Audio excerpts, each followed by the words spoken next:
Imagine you are waiting in a room. There is no clock ticking on the wall. There are no windows to watch. The world go by, and worst of all, you reach into your pocket, and your phone is dead, a black, useless piece of glass. For the first 2 or 3 minutes, you tell yourself you're fine. You appreciate the break. But then, the silence creeps in. It starts as a faint itch. The back of your mind. You shift in your chair. You start tapping your fingers against your leg. You check your empty pockets again, almost as a reflex, hoping the battery magically recharged. Your brain, suddenly deprived of its digital pacifier, starts scanning the room in desperation for anything to consume. You read the warning label on a fire extinguisher. You count the cracks in the ceiling. Within 15 minutes, your heart rate elevates. You feel adrenaline, creeping sense of panic. You are experiencing a psychological withdrawal. You are experiencing one of the most terrifying conditions of the modern world, boredom. Today we treat boredom not just as an annoyance, but as a disease that must be cured immediately. We have built a multi-trillion-dollar global infrastructure, a dizzying empire of infinite scrolling, endless algorithmic video feeds, and instant push notifications. The entire modern economy is designed for one single, terrifying purpose: to ensure you never, ever have to sit alone in a room with your own thoughts. But pause for a second, zoom out from the century, and think about this. For 99% of human history, there were no screens, there were no headphones to drown out the silence, there was no internet. To answer that question, we first have to break a very modern, very arrogant illusion. When we imagine ancient humans, we picture them just sitting around a fire. But the reality is, for most of human history, survival was an exhausting full-time job. If you were hungry, you couldn't tap an app. You had to track a wounded animal for 3 days. There simply wasn't much time to be bored, because staying alive consumed 90% of your waking hours. Physical exhaustion overpowered any mental restlessness. But then, night came. Before the invention of artificial light, human beings experienced roughly 10 to 12 hours of total darkness every single night. The world ran to the tiny radius of a campfire. You couldn't hunt in the dark. You couldn't forage. You couldn't travel, because the night belonged to the things that wanted to eat you. You just had to dodge it. Did they feel the same anxiety we feel when our Wi-Fi goes down?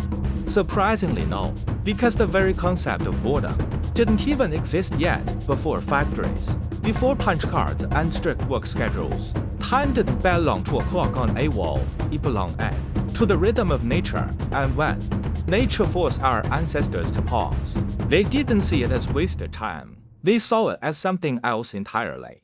They used the terrifying, empty darkness to build the most powerful technology in the history of our species: storytelling around the fire. Ancient humans did exactly what we do on the internet today, but in a much deeper, much more vital way. They shared data, but they didn't just share cold facts. They invented myths. They looked up at the chaotic, terrifying expanse of the night sky, and they played the greatest game of connecting the dots. They grew at random stars together to create constellations, gods, heroes, and monsters. This wasn't just entertainment. This was early survival software. By turning dry knowledge into compelling narratives, the information became unforgettable. And when they weren't talking, they were creating. Think about them: breathtaking cave paintings of Lascaux, or the beautiful Leichardt bone flutes discovered in Germany. Dating back 40,000 years, these masterpieces weren't made in a frantic rush to meet a deadline. They were born out of long, quiet and interrupted hours. To an ancient human, silence was an empty void that needed to be desperately filled. Silence was the blank canvas. Neurologists today have known for what happens when we stop consuming. They call it the default mode network. It's the part of your brain that activates only when you are doing absolutely nothing.